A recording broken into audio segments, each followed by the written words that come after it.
अस्सलाम वालेकुम नाज़रीन, इमरान याकूब खान साहब और ज़फ़र हिलाली साहब के साथ मैं हूं Samina Pasha. Program viewpoint में आपको खुशामदीद कहती हूं।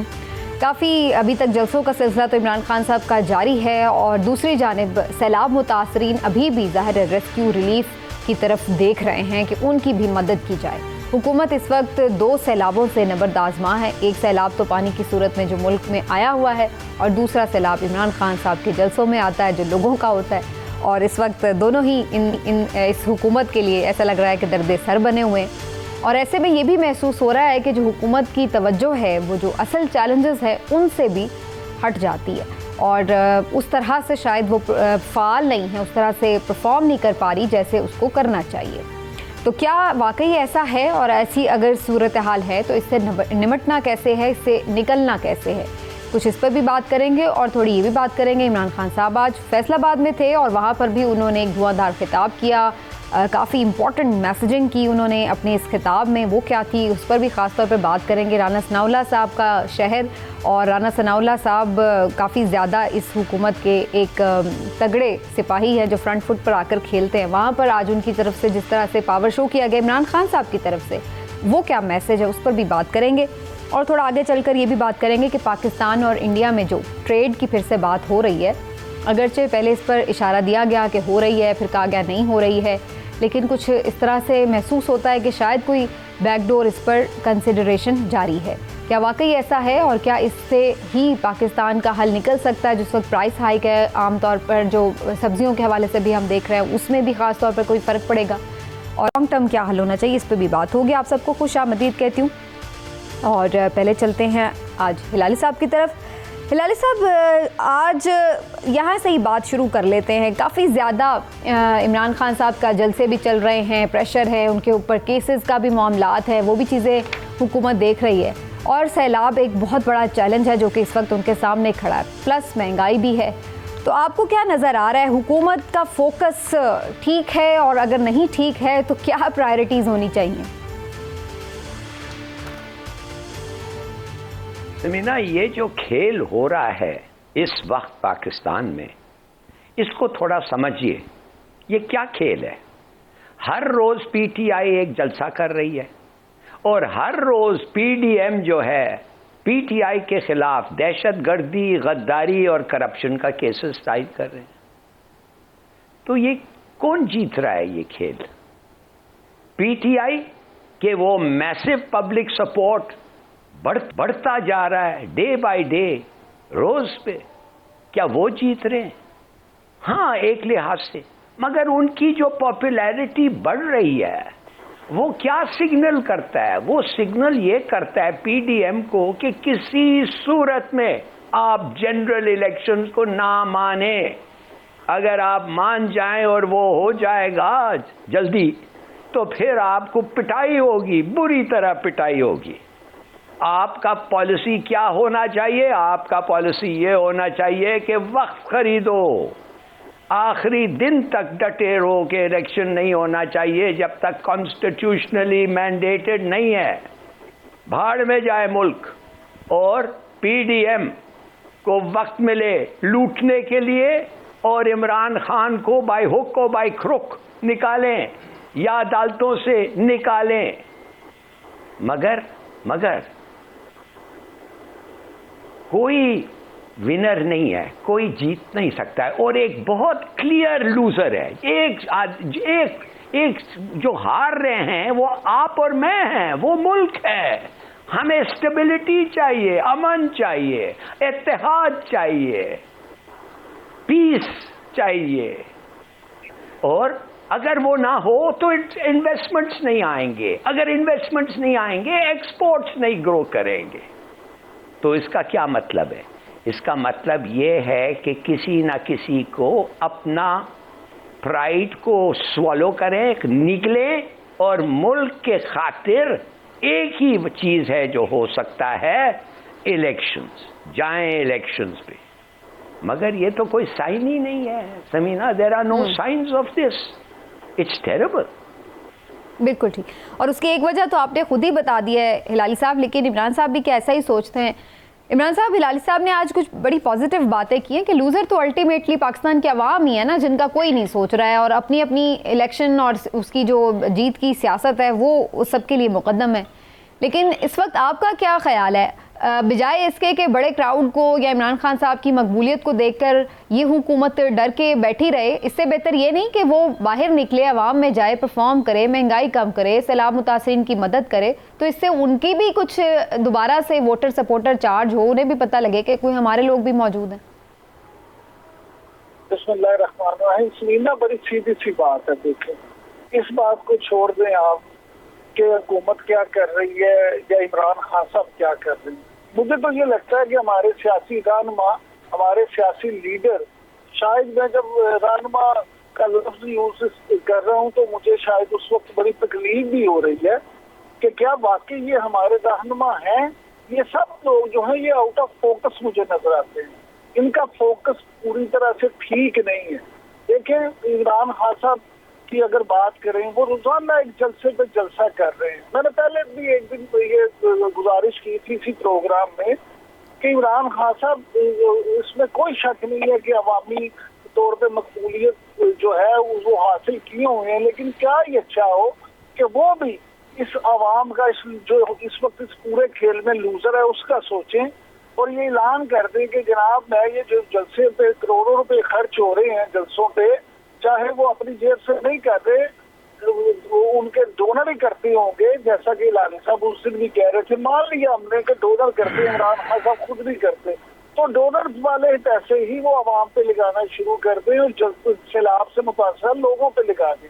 इसी तरह से हुकूमत जो है वो इस तरह से मैं समझता हूँ कि आउट ऑफ फोकस है कि उनकी सारी नजरें, उनकी सारी कुव्वतें, उनकी सारे जो है चीजें वो हैं अपोजिशन पे। वो इमरान खान साहब को टैकल किस तरह से करना है, इमरान खान साहब को नीचा किस तरह से दिखाना है, इमरान खान जो है उसको अवाम की नजर में उसकी मकबूलियत कम कैसे करनी है, तो इस पे लगे हुए हैं। अगर ये दोनों इसी तरह से आउट ऑफ फोकस रहेंगे तो फिर अवाम बेचारे किसके फोकस में आएंगे। मैं तो ये समझता हूँ कि ये अपना अपना एक सियासी खेल है जो इक़्तिदार के लिए है। मुझे नहीं लगता कि इन रहनुमाओं को, चाहे वो इमरान खान हो या वो शहबाज शरीफ हो या आसिफ अली जरदारी हो, कि इस वक्त वो ये सोच रखते हो कि हमें अपनी सियासत को बुला के अवाम की भलाई के लिए काम करना है, हमें अवाम के लिए देखना है कि हम उनके लिए। इमरान साहब, ये तो बात बहुत सारे लोग कह रहे हैं और अच्छी सजेशन हो सकती है कि जो जलसों पे पैसे लग रहे हैं वो बिल्कुल सैलाब मुतासरीन पर और भी जो फंड रेजिंग हो रही है वो भी लगाएं और जलसों वाले भी लगाएं, ये अच्छी बात है। लेकिन ये भी तो फिर जो हुकूमत है ये भी तो इतनी कोई गरीब नहीं है, फैमिलीज खुद मानते हैं इनकी इतनी प्रॉपर्टी सब कुछ है, तो इन्होंने क्या डोनेट किया है अपने तौर पर आकर, ये भी तो कुछ सामने आया ना। जरदारी साहब भी, शरीफ फैमिली भी, ये भी तो कोई मिसाल बने कि भाई हम लोग ये डोनेट कर रहे हैं अपनी तरफ से, तो अवाम भी कोई इनके लिए, मेरा तो ख्याल है ये पॉलिटिकली भी इनको फायदा हो। सुनीना, मैं तो यही बात कह रहा हूँ ना, मैं तो यही कह रहा हूँ कि ये फोकस अपना अवाम पे फिक्स करे। बिल्कुल अच्छी बात है, वज़ीर आज़म जो है वो अपनी काबीना को लेके बैठे और उसमें वो सबसे ज्यादा मशवरा बिलावल भुट्टो जरदारी साहब से करें और वो बताएं कि जनाब हम ये अपने जेब से साथ ये कर रहे हैं आवाम के लिए। उसी तरह अगर वो मुनासिब समझे तो वो ये बात भी करें कि जनाब हमारी जो इतनी जायदादें हैं, इतने बिजनेस हैं, हम उसमें अगर 1 साल का मुनाफा नहीं भी लेंगे, हम आवाम को दे देंगे तो शायद उन्हें इससे फर्क ना पड़े, लेकिन आवाम का काफी भला हो जाएगा। इमरान खान साहब भी कह सकते हैं कि चले मैं 300-400 कनाल का जो बनी गाला का मेरा घर है उसकी इतनी कीमत है, चले मैं उसमें से को 5 कनाल, वो तो पहले ही डोनेट किया हुआ है उन्होंने सर, वो तो पहले ही शौकत खानम के नाम है ना। यही तो मसला है। आप प्रॉब्लम यही है कि पीटीआई वाले लोग जो है ना वो कहते हैं इमरान खान तो फरिश्ता है। अब इसमें ये तो सर अब ये ज्यादती ना करें आप, पीटीआई वाले या पीएमएलएन वाले की बात नहीं है, मैं तो आपको फैक्ट बता रही हूँ कि उन्होंने ऑलरेडी शौकत खानम को डोनेट किया हुआ है। गुजारिश तो सुने ना, आप ये तो चाहती हैं, आप ये तो चाहती हैं कि नवाज शरीफ, शहबाज शरीफ और जरदारी तो अपना सब कुछ दे दें, लेकिन इमरान खान ना दे। मैंने ये कब कहा है? मैंने तो आपकी पहले बात को सेकंड किया सर के जलसों पे जो पैसे लग रहे हैं वो बिल्कुल देने चाहिए, आपकी बात को सेकंड करके मैंने आगे किया है। आपसे मुराद समीना, आपसे मुराद मेरी ये है कि अवाम ये क्या जो है वो क्या बात कर रहे हैं। लेकिन इतना मैं आपको बता दूं कि जब हालात बहुत खराबी की तरफ जाते हैं ना, फिर अवाम जो है वो इनकलाब का सोचते हैं। मैं तो कहता हूँ अल्लाह करे कोई ऐसी सूरत हाल बन जाए कि पाकिस्तानी अवाम में भी शऊर इतना आ जाए, इस तरह से वो हो जाए कि वो ये रवायती सियासतदानों से मुतनफर हो जाए और वो ये फैसला कर लें कि हमने इन सियासतदानों को जिनको हमारा कोई ख्याल नहीं है, जो सिर्फ अपने फायदे के लिए, अपनी हुकूमत में रहने के लिए या अपने इक़्तिदार को हासिल करने के लिए ही सियासत करते हैं, अवाम का सोच बिल्कुल सही है। लेकिन हिलाल साहब, हम तो इसके बरक्स ये देखते हैं, ये तक भी मैं सोशल मीडिया पे चीज़ें देख रही थी कि कोई सैलाब ज़दगान की मदद के लिए चीज़ें लेके जाते ही नहीं है या तो, और अगर जाते हैं तो वो फोटो शूट करा के वो भी वापस ले आते हैं। मैंने ये खबर तक भी देखी है कि इस तरह की भी सूरत हाल है। अगर ये बल्कि डोनेट करें तो लोग तो इनकी तरफ माइल हो कि हाँ भाई आप आउट ऑफ डेट हैं। आपको ये परसों 3 दिन पहले की खबर आपको है। इस वक्त आज इनकी जुर्रत नहीं होती है अवाम में जाएं, इंटीरियर में जो लोग खड़े हुए हैं इनको खा जाएंगे, इनको वार्निंग मिल गई है। किधर हैं आप मुझे बताएं, किसको आप देख रहे हैं घूम रहा है इंटरनल जगह में, और इसलिए नहीं जा रहे हैं। खास तौर सिंध में, बलूचिस्तान में तो सरदार भाग गए हैं भाई। किधर है वो सरदार है, अपने आप को सरदार कहते हैं, अपने अवाम के साथ नहीं है। ये मैं आपको बता रहा हूं, ये रेवोल्यूशनरी स्टेज पे आ गए हैं। मैं फिर आपको कहता हूं, ईस्ट पाकिस्तान नहीं जाता अगर उस वक्त वो फ्लड पे जिधर 5 लाख लोग मारे गए हैं, जो खाना नहीं मिला, जो उसके बाद जो गुस्सा हुआ, वो पाकिस्तान को खत्म कर दिया। और वो थे सियासतदान, उनकी जुर्रत नहीं थी, इनको पता ही नहीं था लोग को क्या सोच रहे हैं। आज इनको पता नहीं है लोग क्या सोच रहे हैं। You know it's terrible. वो मैं देख रहा हूं मुर्तजा, वो जो भुट्टो का जो ग्रैंडसन है जी, वो जूते उतार के पैंच खेल के बगैर एनी सिक्योरिटी वो घूम रहा है, उसको लोग वेलकम कर रहे हैं, उठा रहे हैं। ये सियासतदान इनके पजेरोस में, इनके मोबाइल फोन्स और सफेद शलवार कमीज विद वेस्ट कोट, इनको आप समझते हैं कि आवाम बख्शेगी? कभी नहीं, कभी। फौज के अलावा और वॉलंटरी इसके अलावा, क्या कहते हैं, वॉलंटरी एसोसिएशंस के, चैरिटेबल ऑर्गेनाइजेशंस के अलावा कौन है भाई? बिल्कुल ठीक है। हुकूमत और सियासी जमातों से नफरत का इजहार हमें नजर आ रहा है मुख्तलिफ जगहों पे। लेकिन अब इसमें अगेन फिर वही बात आ जाती है कि आगे चलने का रास्ता, हिलाली साहब कहते हैं इलेक्शन है, इमरान खान साहब जो हैं वो ऐसा लग रहा है कि कह तो रहे हैं कि वो इलेक्शन जल्दी हासिल करने में कामयाब हो जाएंगे, लेकिन ऐसा होता नज़र नहीं आ रहा है। वो जलसा करते हैं, घर चले जाते हैं, उसका एक इम्पैक्ट ज़रूर होता है, लेकिन उसके बाद जाहिर सी बात है उससे वो मकसद तो अभी तक हासिल नहीं हुआ। तो इमरान खान साहब के पास क्या ऑप्शन है? इमरान साहब देखिए, मैं हिलाली साहब की इस बात से नहीं कहता कि सिर्फ इलेक्शन ही ऑप्शन। देखिए, ये तो फिर वही बात है ना कि अनोखा लाडला खेलने को मांगे चांद रे, कि भाई उनकी बात मान ले तो वो ठीक है।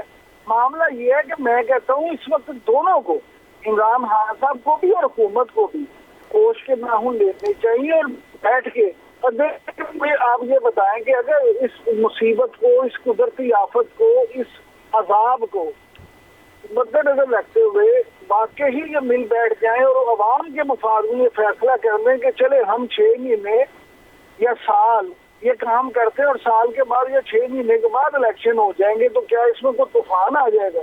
अगर बैठ के ये कोई फैसला कर ले, एग्जैक्टली बेगा कर ले जी, यही मैंने कहा है, यही मैंने कहा है।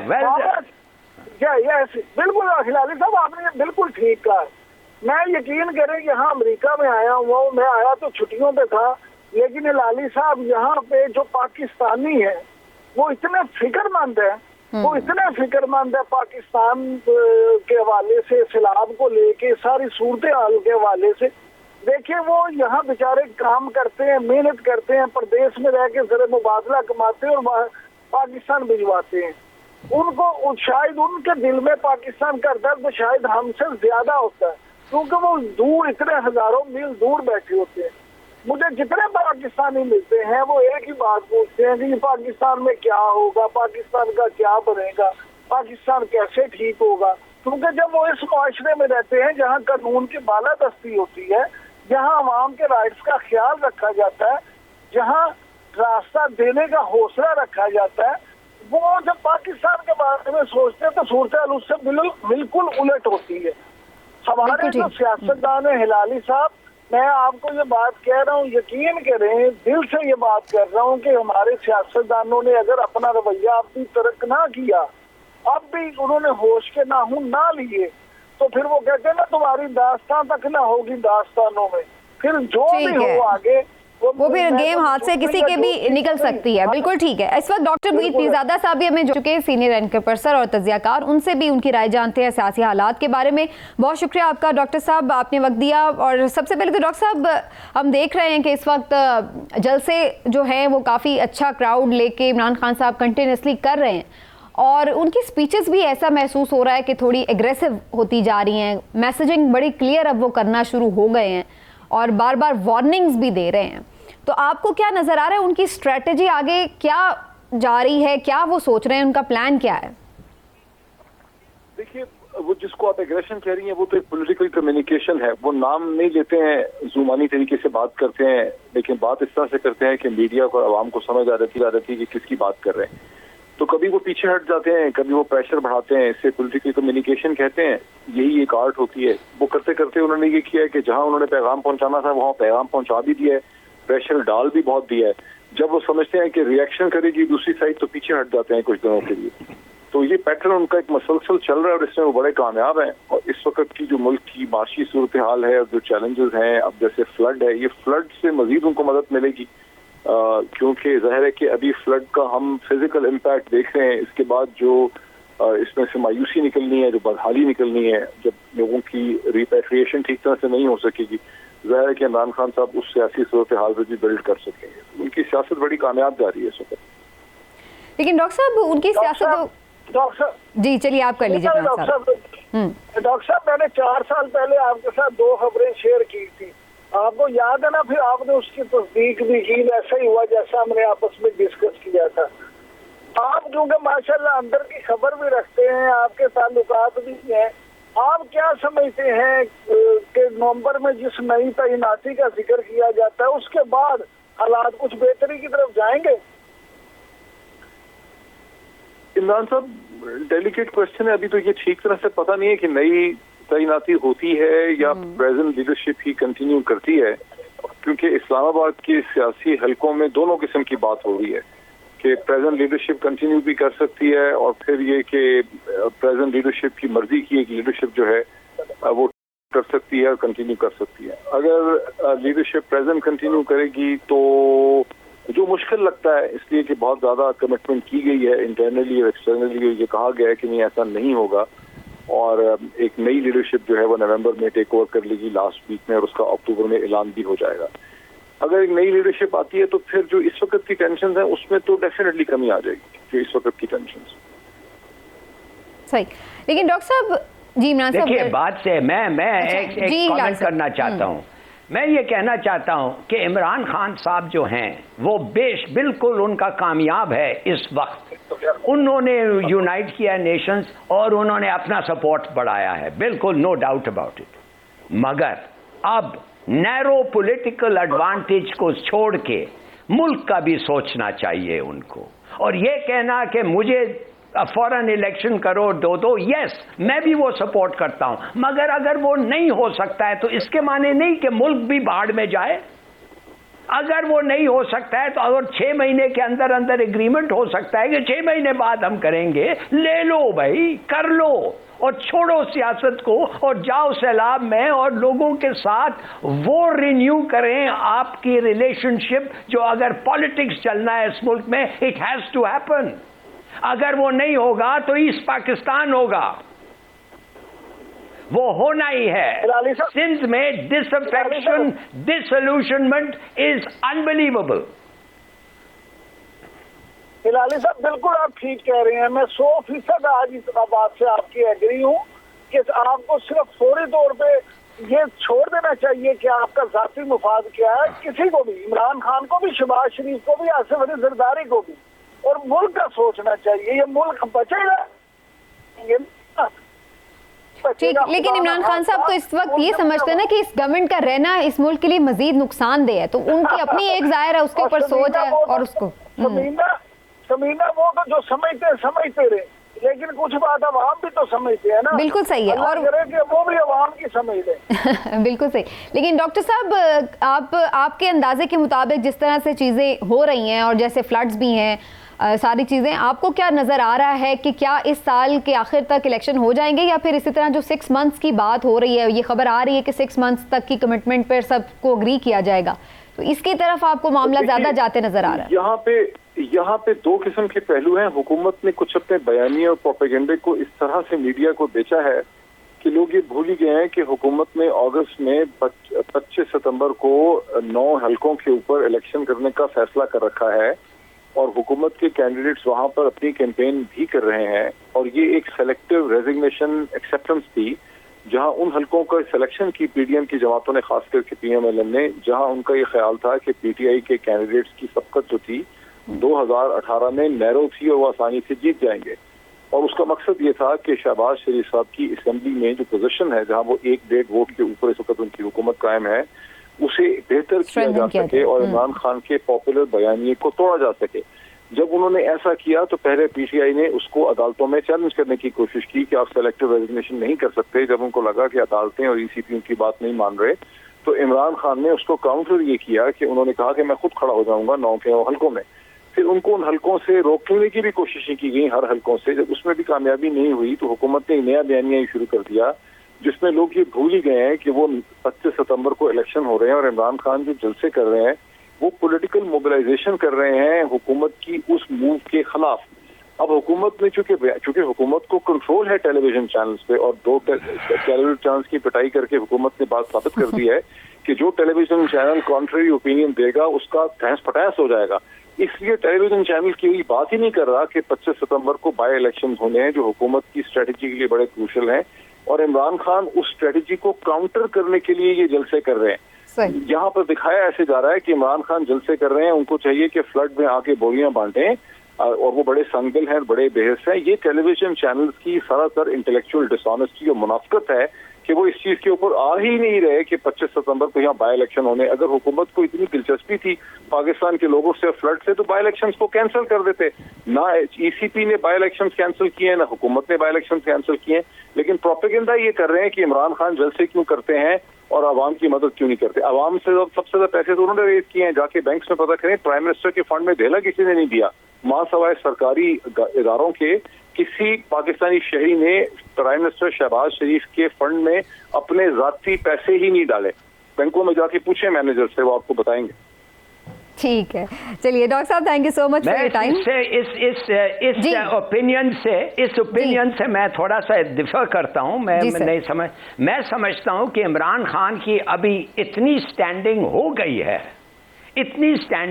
गई है इस मुल्क में कि वो उसको जरूरत नहीं है कि इन बाय इलेक्शंस में जाके इस किस्म की चीजें करें at the cost of the unity of the country. मुल्क के यूनिटी पे ये हो रहा है, इसलिए कि सिंध जो है मिसाल के तौर पे वो पूछ रहे हैं कि हमें मिला क्या है इससे। तो मेरे ख्याल में उनको कोई तकलीफ नहीं होनी चाहिए इमरान खान को। वो जीतेंगे इलेक्शन, 100% जीतेंगे, और मैं बड़ा खुश हूं कि उन्होंने अपनी कैंडिडेटचर अवॉइड किया है, और मैं समझता हूं काफी हो गया है उनकी कैंपेनिंग, और कैंपेनिंग से उनको कोई फर्क नहीं पड़ेगा। अच्छा। तो बेहतर यह है कि आप उठें और बताएं कि मैं। हिलाली साहब, एक और भी बात है कि देखिए, कराची के जो ज़मीनी इलेक्शन हुए हैं जिसमें महमूद मौलवी जीते हैं, उसमें तो इमरान खान ने जलसा नहीं था किया, लेकिन वहाँ एमक्यूएम हारी। वहाँ पे आपने देखा फारूक सत्तार साहब के साथ क्या हुआ।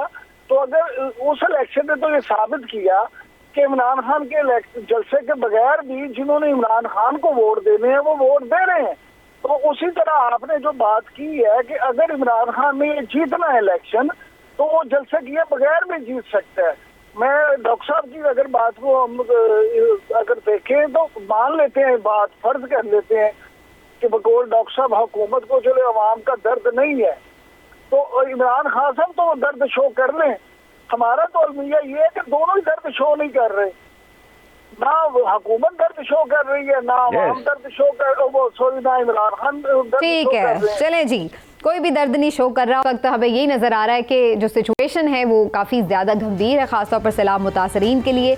लेकिन ये क्या वही लोग मुतासर रहेंगे, ऐसा होता नज़र नहीं आ रहा, क्योंकि जब इसके हमें फाइनेंशियल एस्पेक्ट नज़र आएंगे, जब हम फूड शॉर्टेज की तरफ जाएंगे, फूड इन्फ्लेशन की तरफ जाएंगे, तो फिर सिर्फ वो लोग नहीं जो डूबे हुए हैं मुतासर होंगे, बल्कि फिर मैं, आप, हम सब जो महफूज भी हैं अपने घरों में, वो भी मुतासर होंगे। तो इस एस्पेक्ट को भी नज़रअंदाज नहीं किया जा सकता। और इसी के लिए क्या ट्रेड खोलने की भी बात हो रही है इंडिया के साथ, उससे क्या फ़ायदा होगा और क्या वो प्रिंसिपल स्टांस से हटने के मुतरादिफ होगा, एक डेलिकेट क्वेश्चन है, सामने रखेंगे पैनलिस्ट के। एक ब्रेक के बाद हमारे साथ रहे।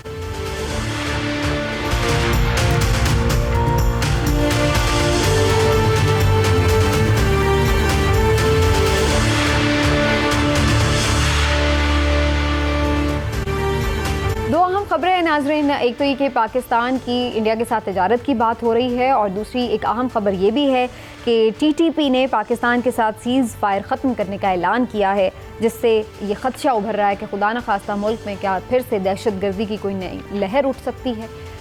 इन दोनों बातों पर बात करना बड़ा ज़रूरी है, बड़ी अहम ये दोनों खबरें हैं। इस वक्त हमारे साथ मौजूद हैं ब्रिगेडियर साद मोहम्मद साहब, डिफेंस एनालिस्ट हैं, उनका माहिराना तज्ज़िया भी शामिल करेंगे, और साथ ज़ाहिर हिलाल साहब और इमरान साहब का भी ओपिनियन आएगा।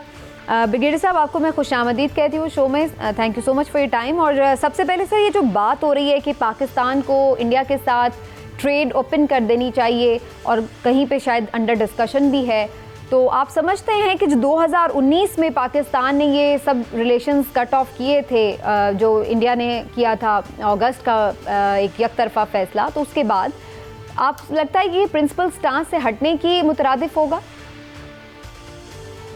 ये मेरे ख्याल में तिजारत में क्या प्रिंसिपल स्टैंड होना चाहिए। पाकिस्तान कश्मीर का मसला तो सन 47 से है, और हम हिंदुस्तान के साथ जो है तिजारत कर रहे थे। बीच में लड़ाइयों की वजह से उसमें कोई खलल आया था, लेकिन हम तिजारत तो करते रहे हैं। और तिजारत में जो है, अगर आप उसको देखें तो अफगानिस्तान में, अगर आपको याद हो, 1979 में एक कम्युनिस्ट गवर्नमेंट आई थी 25 दिसंबर को। पाकिस्तान ने उसको रिकग्नाइज नहीं किया जब तक वो हुकूमत रही, लेकिन पाकिस्तान के अफगानिस्तान के साथ तिजारत भी रही। हालांकि उस हुकूमत को हम मानते ही नहीं थे, हिंदुस्तान की हुकूमत को हम मानते हैं कि वो एक लेजिटिमेट हुकूमत है। और दूसरी बात यह है कि इससे कश्मीर के कॉज को क्या फायदा होगा अगर पाकिस्तान में एक गरीब आदमी जो है, जो टमाटर इतने महंगे ले रहा है, या बाकी सब्जियां जो इतनी महंगी ले रहा है, अगर वो सस्ती ले तो उससे कश्मीर कॉज को क्या इफेक्ट होगा, या कश्मीरियों को उसको क्या फायदा होगा कि हम जो है महंगी चीजें लें। हिंदुस्तान को भी कोई फर्क नहीं पड़ता है। मतलब है अगर हम उनसे कोई टमाटर मंगा लें या प्याज मंगा लें या कोई सब्जियां मंगा लें, तो हम हिंदुस्तान को कोई वैसे तो नहीं कर रहे, क्योंकि बहुत बड़े पैमाने के ऊपर उनके साथ तिजारत कर रहे हैं। हिंदुस्तान और चीन को देख लें, उनका आपस में बहुत कभी कशीदा रही है ताल्लुकात, लेकिन उनकी ट्रेड दिन ब दिन बढ़ती जा रही है। ताइवान, जिसको एक ब्रेक अवे प्रोविंस समझता है पीपल्स रिपब्लिक, उनकी बहुत ट्रेड चल रही है, कोई उधर वहां पर प्रॉब्लम नहीं है। हालांकि एक डर भी रहता है कि किस वक्त चीन जो है उसके ऊपर हमलावर हो जाए और अपने आप में दोबारा जाम कर दे, जो उनका राइट है।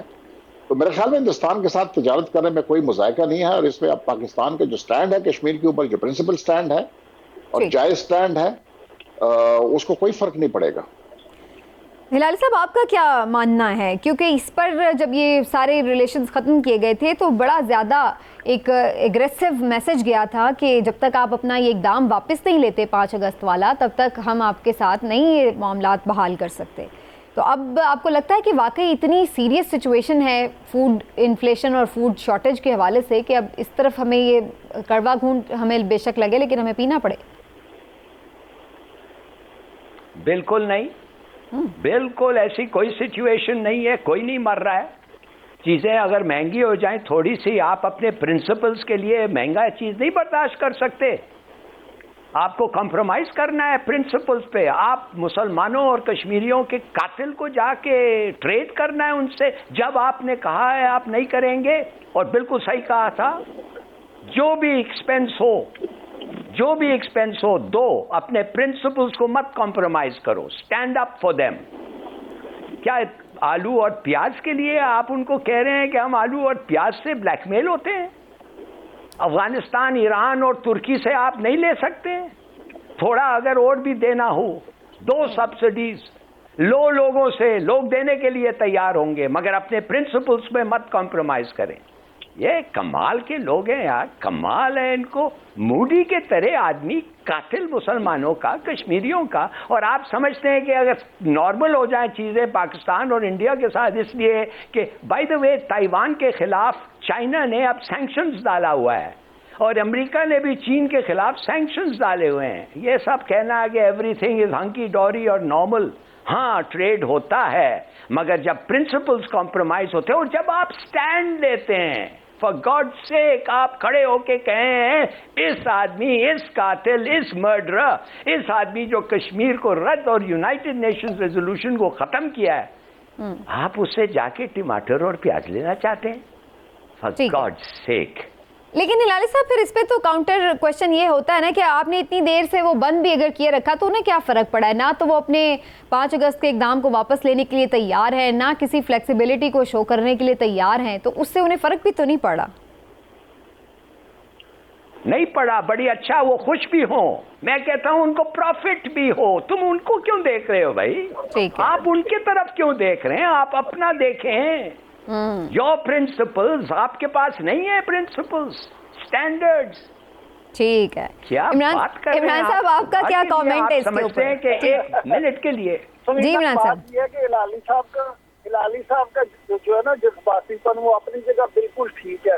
हिलाली साहब हमेशा जो भी इनका मौक़िफ़ होता है पूरे जज्बे के साथ बयान करते हैं, लेकिन मैं जान की अमान पाऊं तो अर्ज करूं, मैं उनके इस मौक़िफ़ बिल्कुल भी एग्री नहीं करता। उसकी बुनियादी वजह यह है कि प्रिंसिपल कब होते हैं? जब अवाम हो। वो कहते हैं जान बचाना फर्ज है।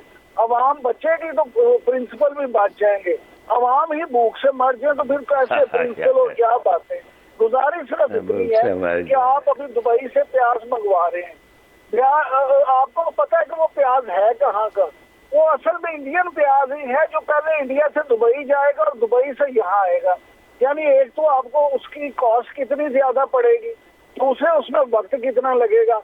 2 घंटे में लाहौर बागा बॉर्डर से वहाँ चीजें आ जाती हैं, किराया भी सस्ता, चीजें भी सस्ती। शकील मेमन का आपने बयान आपकी नजर से भी गुजरा होगा कि सिंध की उन्होंने कहा कि 100% फसलें तबाह हुई हैं।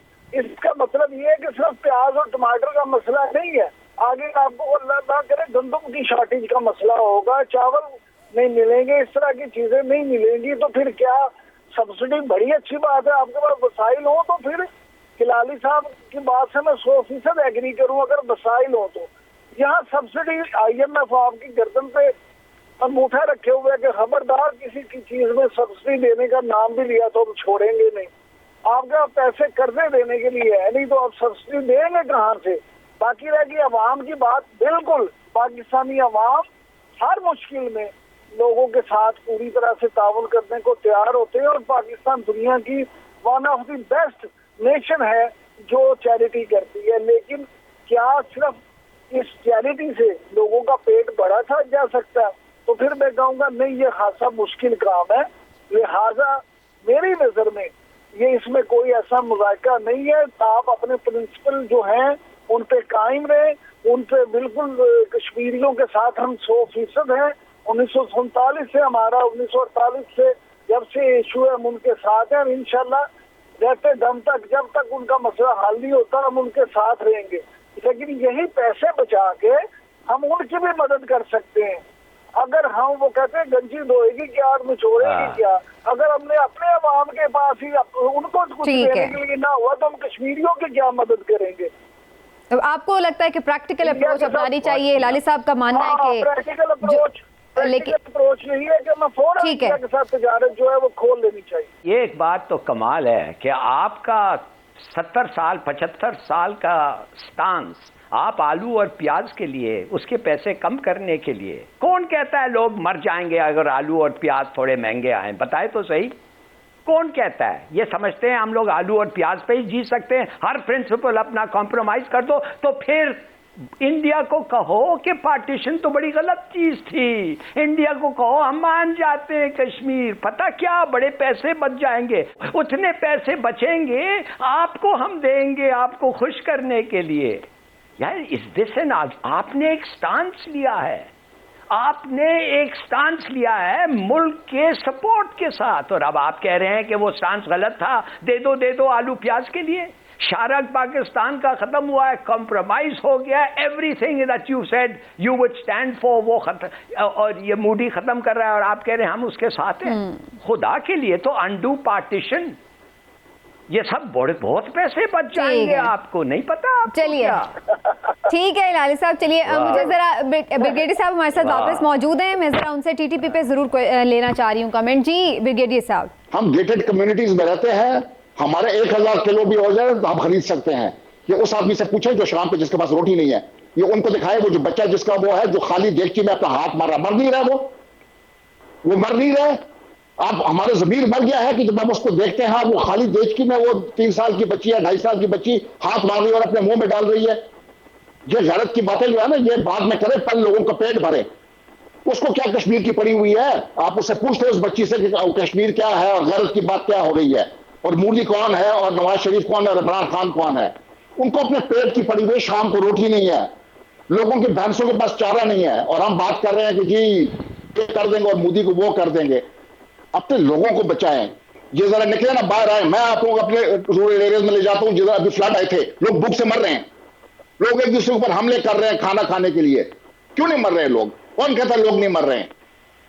ये जो उन्होंने ये नहीं कहा कि लोग मर नहीं रहे, वो इसलिए नहीं मर, वो इसलिए मर रहे हैं, वो इसलिए नहीं, वेट अ मिनट, वो इसलिए मर रहे हैं कि आपकी आप 70 साल से क्या कर रहे हैं? चलिए थोड़ा सा कूल डाउन हो जाते हैं और ये मामला जो है इसको भी यहीं पे समेटते हैं, मेरा खत्म होने को है। ब्रिगेडियर साहब जो खास तौर पे मैं टीटीपी की बात करी थी उस पर जरूर आपका मैं कमेंट चाहूंगी। टीटीपी ने सीज फायर खत्म करने का ऐलान किया है, तो क्या खुदा न खास्ता मुल्क में दोबारा दहशतगर्दी हो सकती है, या फिर अब इतनी कमर उनकी तोड़ चुकी है पाक फौज कि अब दोबारा इस किस्म के हालात इंशाल्लाह नहीं होंगे? देखिए जी, दहशतगर्दों के खिलाफ जब भी आप अपीजमेंट की पॉलिसी इख्तियार करेंगे तो आपको शिकस्त होगी। अपीजमेंट नहीं होने चाहिए। दहशतगर्द ग्रुप है टीटीपी जो है, ये पाकिस्तान मुखालिफ है, इन्होंने पाकिस्तान के सिक्योरिटी फोर्सेस के ऊपर हमला किया है, इनके साथ बातचीत नहीं होनी चाहिए थी। उन्होंने सीज फायर खत्म किया है, खतरात होंगे, मैं ये नहीं कहता हूं कि खतरात नहीं होंगे, क्योंकि उन्होंने अपने आप को दोबारा वहां पर जो है वो बराजमान कर लिया है, अफगानिस्तान में वो फाल हो गए हैं और दोबारा अपनी कैपेसिटी पे आ गए हैं। और ये वो हुकूमत है जिसको हमने हेल्प किया है कि वो अफगानिस्तान में हुकूमत करें। वहां से तो हम प्याज टमाटर मंगा रहे हैं, वहां पर जो दहशतगर्द ग्रुप रखे हमारे ऊपर हमला कर रहे हैं उनसे तो प्याज मंगा रहे हैं, उनसे टमाटर मंगा रहे हैं, वहां पर गैरत नहीं जागती है। इधर हमारी गैरत जागनी चाहिए कि एक हॉस्टाइल कंट्री है जो दहशतगर्द ग्रुप उस पर रखे हुए जो हमारे सिक्योरिटी फोर्सेस पे हमले कर रहे हैं, उनके खिलाफ एक्शन जो है वो जरूरी है। तो मेरे ख्याल में खतरात होंगे, लेकिन ये जंग हमने लड़नी है और टीटीपी को निस्तो नाबूद करना है। ये पाकिस्तान दुश्मन है और इन्होंने कभी पाकिस्तान के साथ रिकनसाइल नहीं करना है। तो मेरे ख्याल में इनके साथ जंग जो है वो जारी रहेगी जब तक ये निस्तो नाबूद नहीं होते। ठीक है, और इस पे रहेंगे डाउट्स। हिलाल साहब बिल्कुल वक्त खत्म हो गया, अगर कोई शॉर्ट कमेंट है प्लीज कर दीजिए। जी, टीटीपी के बारे में इन्होंने बिल्कुल सही किया, मगर इनको पनाह कौन दे रहा है? टीटीएफ दे रही है इनको पनाह, तहरीक तालिबान जो गवर्नमेंट है इस वक्त उनको पनाह दे रही है, उनको हथियार दे रही है, उनको उन्होंने रखा हुआ है। तो उनके खिलाफ क्या एक्शन होगा? वो तो कह रहे हैं कि अगर आप कोई किसी को आने दें तो हम आके आप ये करेंगे, वैसे उनका इन अ सेंस राइट है, मगर हम जानना चाहते हैं तुमने वादा किया था कि कोई टेरर आउटफिट को उधर नहीं रखेंगे, मगर तुमने रखा हुआ है। तो अब आप सोचिए कितना आसान नहीं है। दूसरी चीज, अगर हम उधर से टमाटर लग रहे हैं, हम टीटीपी के फार्म से तो टमाटर नहीं लग रहे हैं ना, हर अफगान हमारा दुश्मन नहीं है। आज ज्यादा हमारा गुस्सा टमाटरों पर ही निकल गया। वक्त खत्म हो गया नाज़रीन, इंशाल्लाह फिर आपसे मिलेंगे। अपना ख्याल रखिए, अल्लाह हाफ़िज़।